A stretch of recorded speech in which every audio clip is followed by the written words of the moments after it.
symboliquement de commencer à créer ce pont vibratoire pour essayer de donner raison à Einstein quand il disait qu'une de nos tâches était de nous délivrer de l'illusion d'optique de la pensée qui nous fait nous percevoir comme séparés.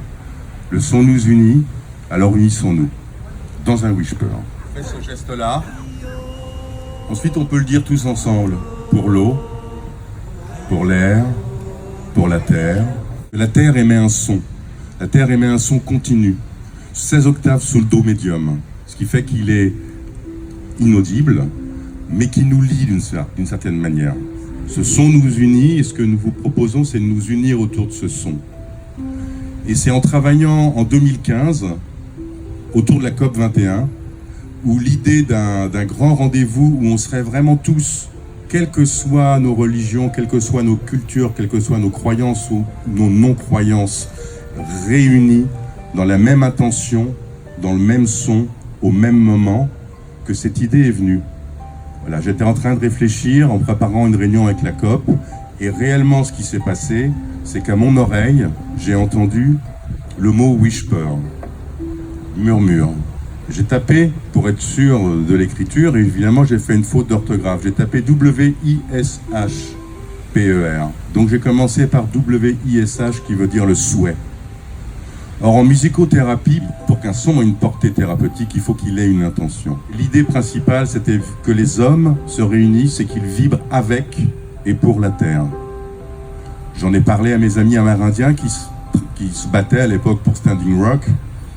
Et je leur ai demandé quelle intention vous donneriez à ce son qui nous unit, qui est celui de la terre, auquel symboliquement on pourrait se lier en faisant juste un son bouche fermée.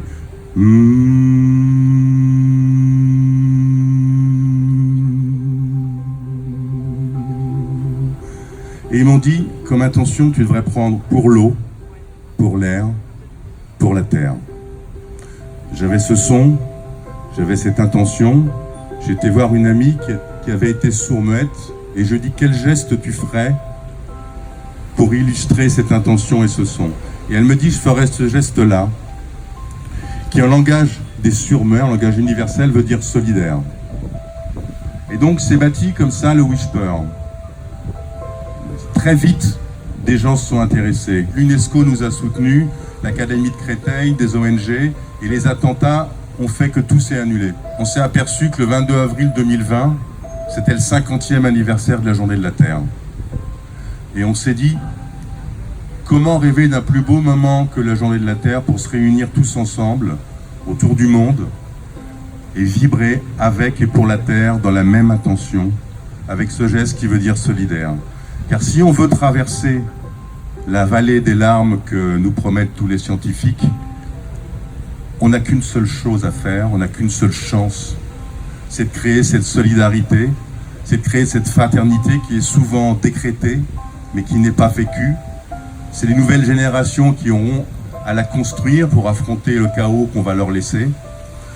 Donc ce rendez-vous, tous les ans, nous permet d'installer quelque chose, de créer ce lien viscéral avec la Terre, de créer ce lien entre les hommes, car comme le dit Krishnamurti, si on n'a pas de lien avec la nature, on n'a pas de lien avec les hommes, et de participer peut-être à une élévation de la conscience collective sans laquelle il n'y aura pas de solution, sans laquelle on ne pourra pas sortir d'un système qui est prédateur.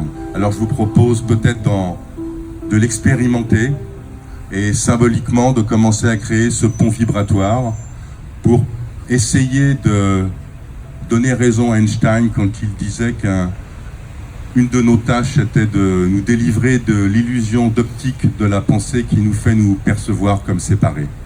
Le son nous unit, alors unissons-nous dans un whisper. On fait ce geste-là.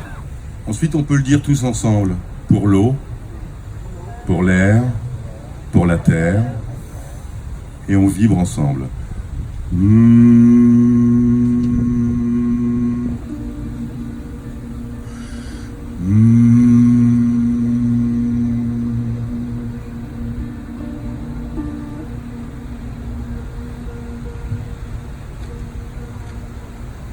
Et Claire à la harpe jouait en do. Quand les musiciens font des whispers, on leur demande de jouer en do pour créer une grande fresque musicale parce que le do est la note que Platon attribuait à la Terre dans la musique des sphères. Voilà, donc tous les musiciens jouent en Do et ça nous relie encore plus.